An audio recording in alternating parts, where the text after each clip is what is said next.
Welcome to Inside Politics. I'm Nia Malika Henderson. John King is off. President Trump back at the White House after visiting U.S. troops in Iraq and Germany, but Iraq's current ruling political party openly criticized his visit. The U.S. markets and consumer confidence are both down right now, all while China prepares to meet with the Trump administration in efforts to calm down the trade war.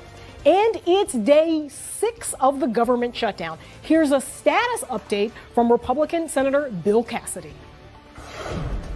Merry Christmas, happy holidays. Not much has happened in Washington as best I can tell.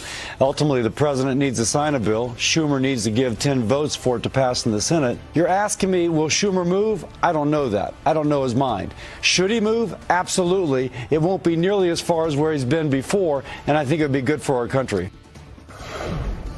More on the shutdown standoff in minutes, but first, the president parachutes into a war zone and leaves with fresh controversy tailing him back to Washington. The president in Iraq yesterday at Al-Assad Air Base for his first visit to troops deployed overseas. The commander-in-chief shook hands and signed MAGA hats. Later in Germany at another base, he took selfies with troops. The sight of an American president boosting the morale of America's fighters on the front lines, certainly a good look for any White House. But this morning, the talk in Washington is about the president using those troops as proxies in his political battle here at home with Democrats over a southern border wall. We want to have strong borders in the United States. The Democrats don't want to let us have strong borders. Only for one reason. You know why? Because I want it. And that's what you're fighting for. You know, when you think about it, you're fighting for borders in other countries.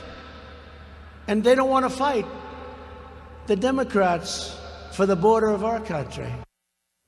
The president arrived in Iraq amid a Pentagon shakeup spurred by deep disagreements over whether to stay or leave Syria and draw down the fighting force in Afghanistan. With allies looking for reassurances they won't be abandoned, the president pointedly defined his foreign policy doctrine: pay us and we'll protect you. If they want us to do the fighting, they also have to pay a price. And sometimes that's also a monetary price. So we're not the suckers of the world. We're no longer the suckers, folks. And people aren't looking at us as suckers.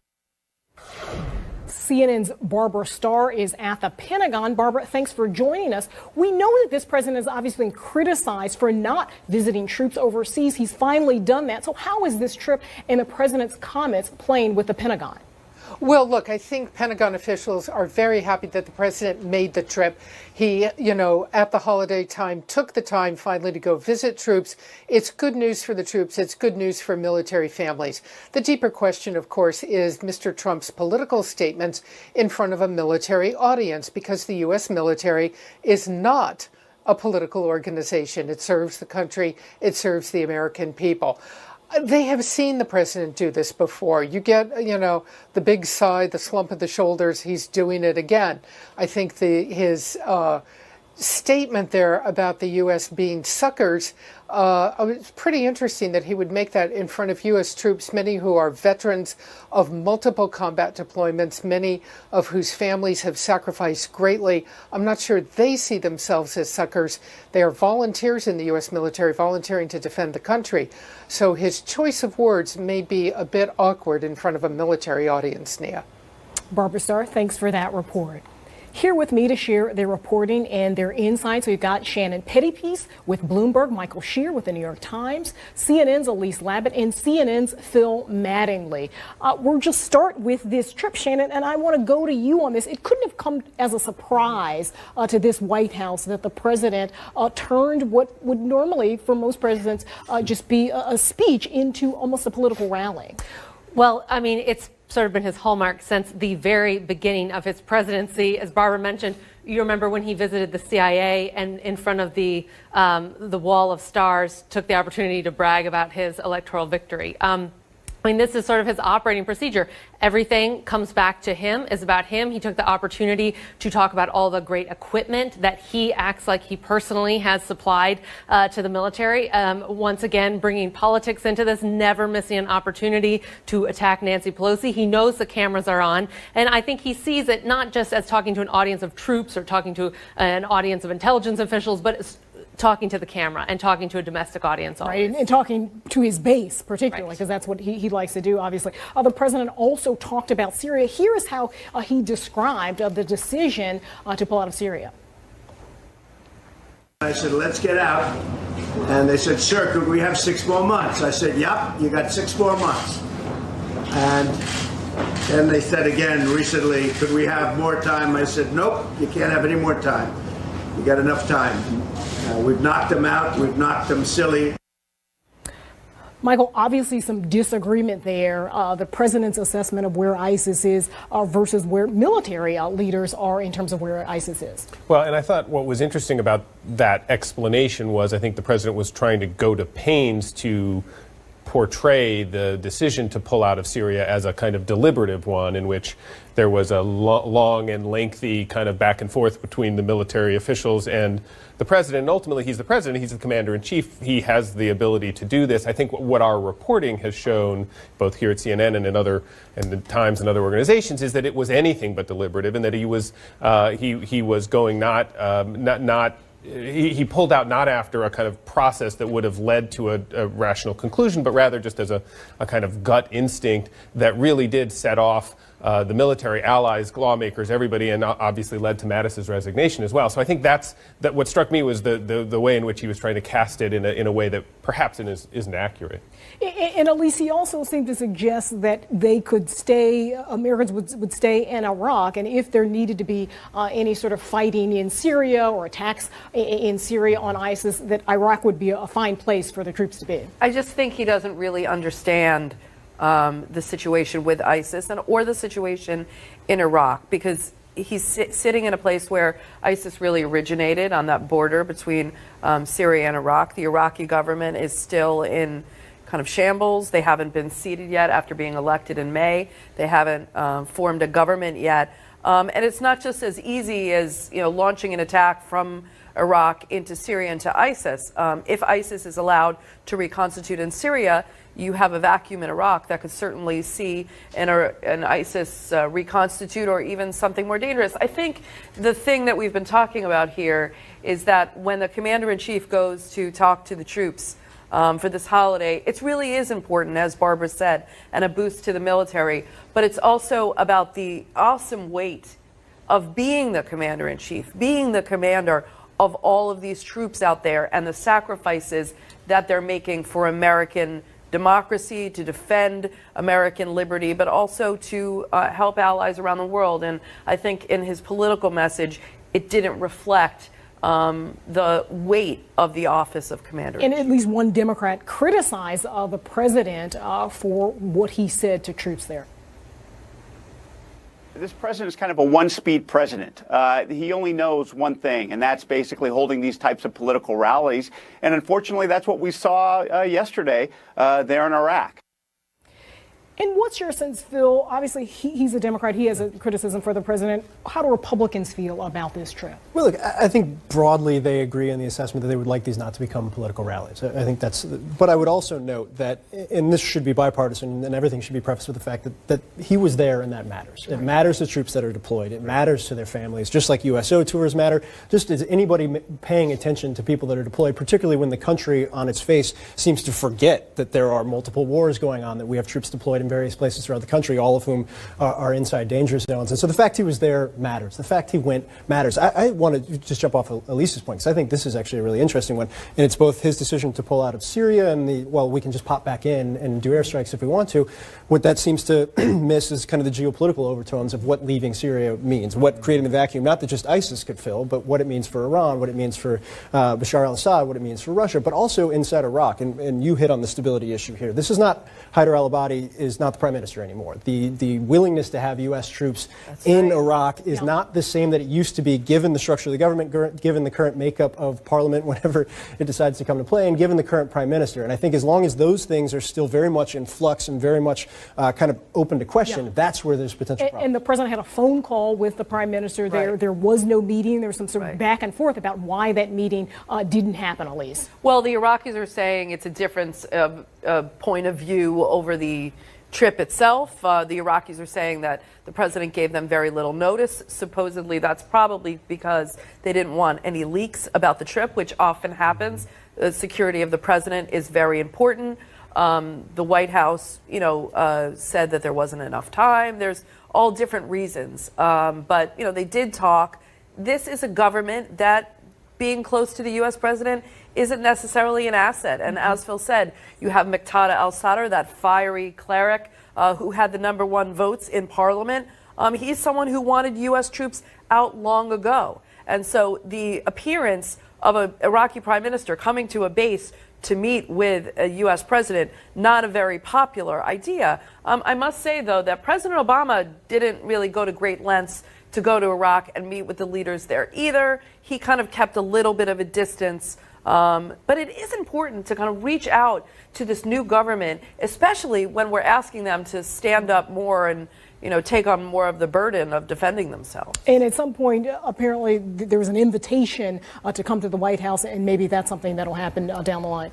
Yeah, I mean, for all of the reasons that Elise just mentioned, it's a little bit fraught in terms of, on both sides, the politics, both domestic politics in the United States and then domestic politics in Iraq, whether or not that happens and how it happens and under what circumstances. You can obviously, American presidents can have a wide range of options. You can bring somebody in for a quickie meeting that happens in a couple hours and then leaves, or you can have all the frills. It's not mandatory, right? And as Lee said, I mean, it's not something. Obama had fraught relationships over the years with the allies, both the governments in both Afghanistan and Iraq, in terms of the tensions as inside those countries about U.S. troop presence there and about what the direction of the effort was going to be between the United States and their partners, and that always is difficult no matter who the president is. Yeah, well, we'll have to leave it there. And before we go to break, we'll have a flashback of another president who visited U.S. troops serving in Iraq over the holidays.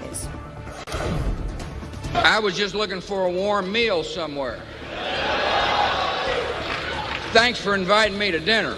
I bring a message on behalf of America. We thank you for your service. We're proud of you. And America stands solidly behind you. It's day 6 of the government shutdown, and negotiations are at a standstill. Yes, Congress is expected to gavel back in today, but there aren't any votes that are actually scheduled. Leadership comes back to Washington while members stay on break. And President Trump, he's back at the White House after his surprise trip to Iraq, and he has this message to Democrats about the shutdown, tweeting this morning, have the Democrats finally realized that we desperately need border security and a wall on the southern border, need to stop drugs, human trafficking, gang members, and criminals from coming into our country. Do the Dems realize that most of the people not getting paid are Democrats? The White House hasn't responded to CNN about what that statement is based on, but the head of the American Federation of Government Employees, a union that represents about 700,000 federal workers, says this: the federal government is an apolitical workforce comprised of hardworking veterans, law enforcement officers, scientists, analysts, janitors, nurses, and many other civil servants, all with diverse backgrounds and demographics. A government shutdown doesn't hurt any one political party or any one federal employee more than another. It hurts all of them. Matt Visor, he's with us from the Washington Post, joining our conversation. Matt, thanks for being here. We in Washington often do sort of talk about the numbers, 700,000 or so affected by this shutdown, but the kind of personal stories here are often overlooked. And I don't know if you've been looking on Twitter, it's been very interesting, this hashtag on Twitter, these stories about people's lives being adversely affected by this shutdown. I can read one here. This is from Michael Mack. This is his statement here. I'm disabled. Wife wife is TSA supervisor for 15 years, 2 daughters living with us, forced to move in October. Rent doubled, use savings to move. Praying last check in Social Security come Friday, or we will be homeless next week. Next will be heat and lights, food, transportation to get wife to work. And you have the president there essentially saying, well, they're all Democrats. Yeah, and I think that gets lost a little bit sometimes when we talk about the numbers, is the people who are living paycheck to paycheck, who don't know when their next paycheck may come at this moment. And they're sort of, in vivid terms, IRS workers, for example, who are needing to put together new regulations, get trained in these new regulations from the Republican-passed tax bill. Not able to do that right now. My colleagues at the Post talked to a NASA scientist who, in pretty blunt terms, said they were tired of being called parasites, and said that he'd been at NASA for 30 years and was considering retiring. Retirement looks better to folks at this moment. So I think all of that kind of sort of gets lost. And that's sort of where we have seen government shutdowns over and over again, but not really past this 2-week, 1-month mark or something. And I think that 2-week mark is where it starts getting real for people. I mean, how many of you, if you lost a paycheck for 2 weeks, would it be a rounding error? No, I mean, that's your rent for the month. But I don't get any of that sense of urgency at the White House about this at all. That does not seem to have gotten through, and maybe it's just been this denial, thinking it'll just be a few days. But reality is going to have to set in for what this really means. And the president addressing this here when he was in Iraq yesterday, here's what he had to say about Nancy Pelosi. We have a problem with the Democrats because Nancy Pelosi is calling the shots, not Chuck. And Chuck wants to have this done. I really believe that. He wants to have this done. But she's calling the shots, and she's calling them because she wants the votes. And probably if they do something, she's not going to get the votes, and she's not going to be Speaker of the House. And that would be not so good for her. The strategy here, Phil, is what has in many ways been remarkable is that the Democrats, not usually a party known for their unity, seem to be very unified on this. The president trying to make, hay and some division. Drive a wedge of some sort. Right. Democrats not in disarray, apparently, is the storyline here. Look, it is the theory of some that Nancy Pelosi is driving everything, and she's the reason why Democrats won't move off of their initial offer, which has been the same for the entirety of these negotiations, which is $1.3 billion for border security. The reality is that she and Schumer have no daylight in between them, and they have stayed together. The reality is the Democratic base is firmly behind them on this, and the reality is their caucuses are firmly behind them on this. You don't have rank-and-file members coming out and saying, we should break on this. And here's the reason why, and it's actually not that complicated. The political incentives are for them to stay where they are. They are feeling no blowback, they're feeling no pushback, and they believe they win. And I think one of the things that gets lost is people are like, whoa, what are the potential deals here? How do both sides win? There is no both sides win in a shutdown. One side gets bludgeoned to the point where they cry mercy. That's how these end. If you look over history, government shutdowns end when one side has been beaten to a pulp. And Democrats feel like that's not going to be them, and therefore they're not going to budge. The wild card here throughout all of this is the president does not act in a way that I think many people would think would be a rational way of acting as a White House, or a rational way based on the politics. He believes this is a fight that he wants to have. He said he was going to have it for months. He's now in it. How do you get out of it without blinking? And if he's not going to blink, then it's not going to go anywhere. Yeah, and his new sparring partner is going to be Nancy Pelosi. Here is what she had to say. She was ridiculing, this was in USA Today, his definition of a border wall. This is her saying, he says, we're going to build a wall with cement, and Mexico's going to pay for it. While he's already backed off of the cement, now he's down to, I think, a beaded curtain or something. I'm not sure where he is. She is particularly good at needling him in pretty shady sound bites. Yeah, she's really good at that. I think one of the things that you see in this shutdown that's more dramatic than maybe in other shutdowns is the partisan nature of it. I think the president's comments go to that, right? He thinks that by casting this as a real Democrat issue, that's good for him. It's good for his base, and that's where he's looking. Part of what struck me about that last tweet this morning was the extent to which it underscored his view of the government that works for him, right? He sees the bureaucracy as full of insidious resistance fighters for the Democratic Party, the deep state. And what isn't stated outright in that tweet, but is sort of the underlying kind of notion behind it, was that since they all are Democrats, that's fine. They can go without their paychecks. Don't deserve money, and they don't deserve money. And that's something, to Phil's point, that previous shutdowns, at the very least, there was an attempt by both sides to sort of pretend anyway that the government bureaucracy is sacrosanct and that everybody is concerned. And of course, we're all concerned with whether these people are going to get paid or not. This is really a break from that and may portend a very long shutdown if that's really what he thinks. Yeah, and it's unclear what he would take in any sort of a deal. He was asked this question yesterday. Here's what he had to say.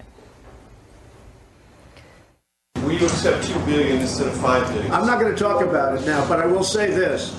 We have been building a lot of wall. A lot of people don't know it, and I haven't really been stressing it, frankly.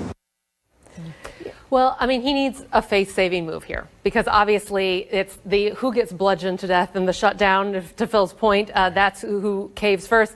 Right now, his base isn't bludgeoning him to death over this. But if there is, any sort of concessions made on the wall, if there is no wall, the base will bludgeon him on that. They've made that very clear over and over again. They want that wall. That is very important to them. So he needs to get out of this some way to sort of save face, to look like he was strong. He stood up for principles. That's what Republicans want to see, is someone who is strong. They feel like that is going to put them in the best position as a party. So, he needs to come up with, they need to come up with some way. And maybe that's something the Democrats can help with if they really wanted to get this done. How can they help each side save face a bit so we can get through this and actually move on? Yeah, and here is Bill Cassidy talking about maybe some sort of compromise that could happen in terms of whether there'd be a huge wall all at once or bit by bit. Here's what he had to say. Is anything less than $5 billion a loss for those who believe the wall is important? No, I think that we have to get this bit by bit by bit.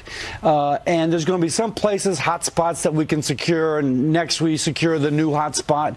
So I think it would be nice to have the $25 billion long-term commitment. But on the other hand, this problem's not going away. Bit by bit by bit. That doesn't sound like sort of one massive steel wall. slat at a time is going to happen. So what do you make of his framing? A rational actor in this moment, Yeah. and I think the natural way out everybody sees if there is a deal is for you to get what has been put on the table, which was by the president's own administration, which was $2.5 billion in border security, and you use the same language that was used in the omnibus earlier this year, which is that's for fencing, that's for repairs, that's for some cement and ballast wall, and just call that a wall, right? Have the semantic battle and say, this is a wall, this is what I'm building, this is what it is, and just take it. And Democrats on the other side can say, we didn't give you a wall. Explicitly in the language, it says it can't be used for a wall. That's the kind of rational way out of this. I think the reality of it is Democrats are unwilling to move off of their $1.3 billion, so even 2.5 or 2 or whatever is not flying right now. And is the president willing to take that language that could be hedged? And I think right now we don't know. Quickly, you want to jump in, Matt? And if you go back a week ago, to the degree that this is the whims of President Trump, Republicans thought that they were heading home. Yeah, that they had solved this. President yeah. Trump was feeling the heat from his base, and he's sort of boxed himself in at this point. And Nancy Pelosi hit upon a point, too, about Mexico is supposed to be paying for this Which wall. people don't talk about, right? I mean, that was the promise. It wasn't, a wall that taxpayers would pay for. It was Mexico would pay for it, but we're a long way from there. Next, Wall Street's split personality. Markets fall deep into the red after yesterday's record-breaking gains. What the markets give, they can take away. Wall Street hitting a brick wall today after yesterday's record-breaking gains. The major U.S. stock indexes all falling. The Dow was down as much as 500 points earlier. We've got CNN business correspondent Allison Cossack joining me now from the New York Stock Exchange. Allison, it feels like we're seeing these huge market swings nearly every day this month. What are investors telling you about these swings? Nia, you're right about that. If you look just at the month of December, there have been 18 trading sessions, and in 11 of those trading sessions, the Dow has made a triple-digit move. So you're right about that volatility. As far as the volatility today, we're seeing the downward move of 421 points on the Dow. Not unusual after you saw that huge spike in the Dow yesterday, over 1,000 points by the close of this session. So volatility obviously going both ways. Now, what you're seeing right now are these end-of-the-year gyrations, and they're especially gyrating because of how it's been over the past few months. Stocks themselves have endured huge losses. You look at the Dow losing 4,500 points since its peak in October. The S&P 500 and the Nasdaq entering bear market territory. That's a 20% drop from a recent high. So when you saw those gains happen yesterday, investors saw them too. So what you're seeing happen today, investors pretty much taking profits off the table out of those gains. One other factor in the mix, earnings season right around the corner. There is some nervousness going into earnings season, and you may see the volatility continue for the next 3 weeks till we start getting those company earnings, because investors are curious to hear what the guidance is that these companies have, especially when it pertains to the trade and tariff situation between the U.S. and China and how that may be affecting their earnings. Nia? Allison, thanks so much for that. One of the biggest political questions right now is this: will the turmoil on Wall Street affect the real economy on Main Street? The answer will have major ramifications for President Trump's re-election campaign. Here's CNN's chief business correspondent, Christine Romans. Nia, for 10 years, with little exception, stocks went up, up, up. This, right now, is what the end of a 10 years of easy money bull market looks like. It's unpredictable, messy, overdone sell-offs, and false rebounds. Anything could happen as we close out the year. Now, the White House tried a new approach to reassure investors. The chairman of the Council of Economic Advisors, Kevin Hassett, told reporters the Fed chief's job is 100% safe. White House aides are exploring having the president and the Fed chief meet face-to-face sometime early next year to talk about the economy, to talk about the president's concerns. The president's criticism of the Fed chief has been relentless. He blames rising interest rates for the market volatility. And don't forget the trade war. That's liable to keep markets on edge, Nia. The Chinese Foreign Ministry says a U.S. team will head to China early next year for talks in person ahead of that March trade deadline. But bottom line for investors, the comparisons for the year are not pretty. The worst returns for stock investors in a decade, on pace for the worst December since the Depression, and the worst month overall since 2008, when the economy was in a free fall. Nia? Shannon, one of the things we often heard from this president, he would ask folks at a rally, how are your 401ks doing? Yes, he even had a line where someone came up to him at an event and said, my wife thinks I'm such a genius because our 401k is up so much, and, you know, thanks, it's all to you, Mr. Trump. It was like a whole line. It was a whole part of his routine. So this kind of knocks the legs out of that. I mean, yesterday's rally, I'm sure he was feeling good about, but on Wall Street, that's typically what is called a dead cat bounce. After a huge drop, you have a little spike, and then you come back down again. And for a White House that's transitioning into 2020 mode, and believe me, they are clearly thinking about re-election at this point, as much as all of us feel like we're still recovering from 2016.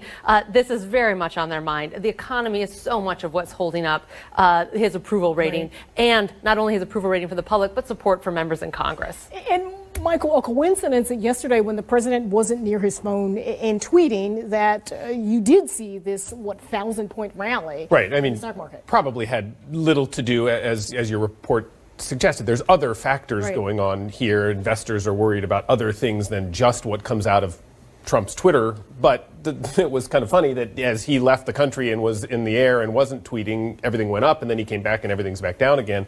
I mean, I suspect that one of the things that the president and his team are going to try to do is figure out how to ride out the low moments like this, distraction, which is something that they're very good at, and then claim credit when things bounce back up. And if there really is this kind of volatility, that'll be the definition of politics in this town for the next several weeks, as they try to claim credit when it goes up and deflect blame when it goes down. Yeah, that sounds like what the president does very well. Up next, some not so nice words